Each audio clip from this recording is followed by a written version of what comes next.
সুজি, ময়দা, চালের গুঁড়ো, ছানা, পনির সমস্ত কিছুই ছাড়া হাতে মাত্র 10টা মিনিট সময় নিয়ে এইভাবে একবার সীতাভোগ মিষ্টির রেসিপিটা বাড়িতে বানিয়ে দেখতে পারেন। খুব সহজে রেডি হয়ে যায়, খেতেও ভীষণ ভালো হয়। ছোট থেকে বড় যে কেউ খুবই পছন্দ করবে। আর মাত্র 10 মিনিটে কয়েকটা উপকরণ দিয়েই রেডি হয়ে যায়। তো চলুন দারুণ স্বাদের সীতাভোগ মিষ্টির রেসিপিটি বানানো শুরু করা যাক। বাড়িতে বানালে কমেন্ট বক্সে জানাতে একেবারেই ভুলবেন না খেয়ে আপনাদের কেমন লাগলো। প্রথমে নিতে হবে একটা কড়াই। কড়াইয়ের মধ্যে দিয়ে দিতে হবে বেশ কিছুটা পরিমাণ জল।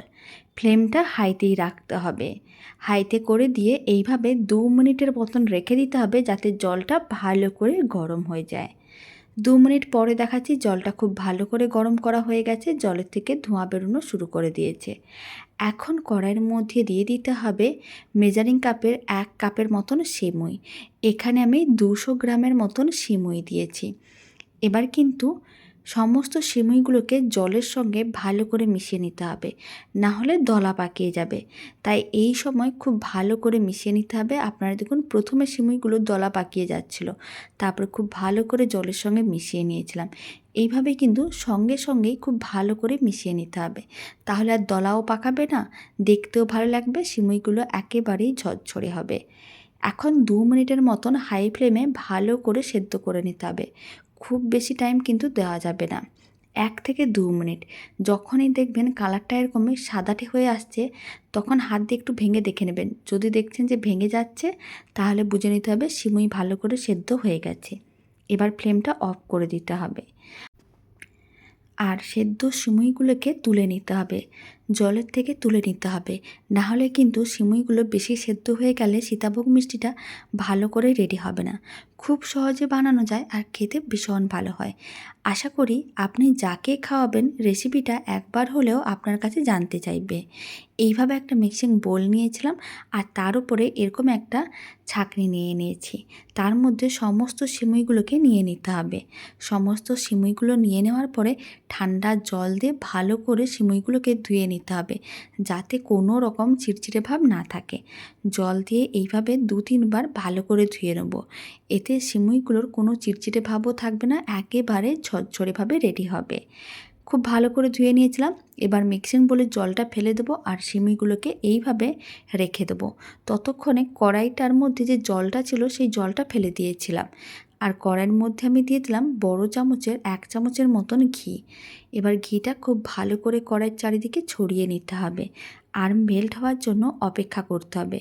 আর ঘিটা ছড়ানোর সময় কড়াইয়ের চারিদিকে এইভাবেই কিন্তু খুব ভালো করে ছড়িয়ে নিতে হবে, যাতে যখন কিন্তু এই যে সীতাভোগ মিষ্টিটা রেডি করব কড়াইতে যাতে আটকে না যায়, তার জন্য এইভাবে ভালো করে ছড়িয়ে নিতে হবে আর খুব ভালো করে গরম করে নিতে হবে। খুব ভালো করে ঘিটা গরম করে নিয়েছিলাম। এবার 3টে আমি এলাচ দিয়ে দিলাম। যে কোনো মিষ্টিতে অল্প একটু এলাচ দিলে খেতে কিন্তু ভীষণ ভালো লাগে। এখন এলাচ 3টেকে আমি একটু ভেঙে দিয়েছিলাম, এতে ফ্লেভারটা খুবই ভালো আসবে। এলাচগুলোকে হালকা করে ভেজে নিয়েছিলাম। এবার আমি এর মধ্যে দিয়ে দিচ্ছি 10-12টার মতন কাজু বাদাম। হাফ করে ভেঙে রেখেছিলাম, সেই ভাঙা কাজু বাদামগুলো দিয়ে দিলাম। এখন কাজু বাদামগুলোকেও হালকা নাড়াচাড়া করে একেবারে হালকা লাল করে ভেজে নিতে হবে।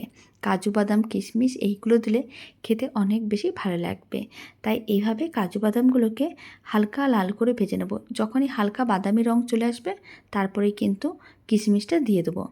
প্রায় 2 মিনিটের মতন ফ্লেমটা মিডিয়ামে রেখে কাজু বাদামগুলো ভেজে নিয়েছিলাম। খুব ভালো করে ভাজা হয়ে গেছে। এখন কিন্তু দিয়ে দিচ্ছি 15-16টার মতন কিশমিশ। পরিমাণটা কম বেশি করতে পারেন। এখন কিশমিশগুলোকে একসঙ্গে ভালো করে মিশিয়ে নাড়াচাড়া করে কাজু কিশমিশগুলোকে ভেজে নিতে হবে। কাজু কিশমিশগুলো আপনারা দেখুন বেশ ভালো করে ভাজা হয়ে এসছে। আর কিশমিশগুলো ভাজা হয়েছে কি করে বুঝবেন? যখন কিশমিশগুলো দেখবেন এইভাবে গোল বলের মতন ফুলে উঠছে, তার মানে বুঝে নিতে হবে কিশমিশগুলোও কিন্তু ভাজা হয়ে গেছে। এখন সেদ্ধ করে রাখা সিমুইটা দিয়ে দিতে হবে। পুরো সিমুইটা একসঙ্গে দিয়ে দিচ্ছি।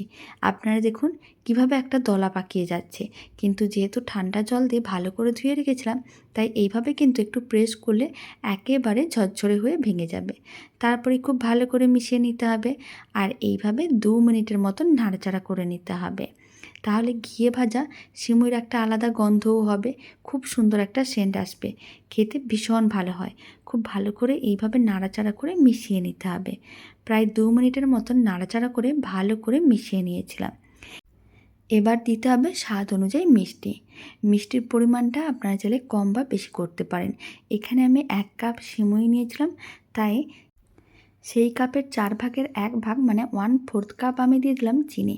যদি আপনাদের মনে হয় একটু বেশি মিষ্টি খাবেন তাহলে আরেকটু মিষ্টির পরিমাণ বেশিও দিতে পারেন। আমি এখানে হালকা মিষ্টির বানাচ্ছিলাম, তাই আমি খুব বেশি চিনি দিলাম না। খুব ভালো করে মিশিয়ে নিতে হবে। চিনিগুলো মেল্ট হওয়ার জন্য অপেক্ষা করতে হবে। চিনিগুলো মেল্ট হওয়ার পরে দেখতে পাবেন একটু চিটচিটে ভাব চলে আসছে বা নরম হয়ে যাচ্ছে।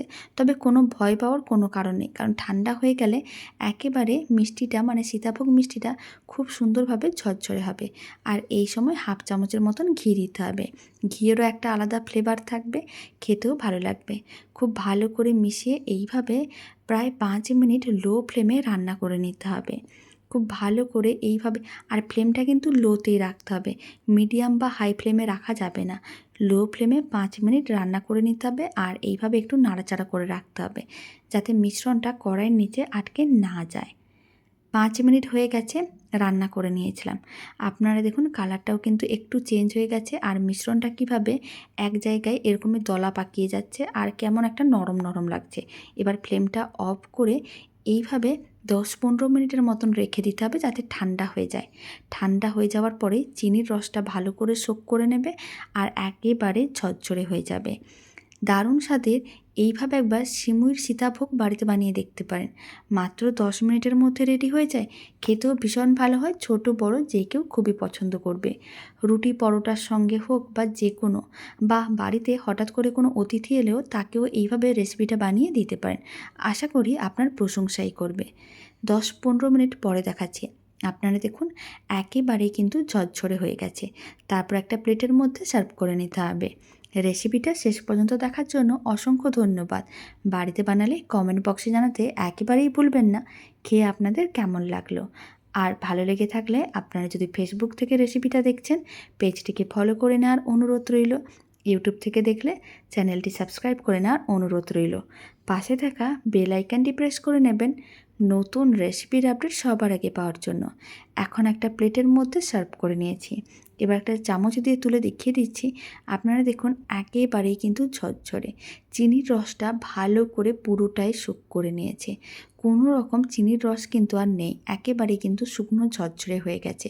খেতেও ভীষণ ভালো হয়, বানানো যেমন সহজ, আশা করি আপনারাও খুব সহজে বাড়িতে মাত্র কয়েকটি উপকরণ দিয়েই বানিয়ে নিতে পারবেন। তো চলুন ভিডিওটা এখানেই শেষ করছি। আপনারা সবাই ভালো থাকবেন, সুস্থ থাকবেন। আপনাদের সঙ্গে আবার নতুন রেসিপি নিয়ে দেখা হচ্ছে।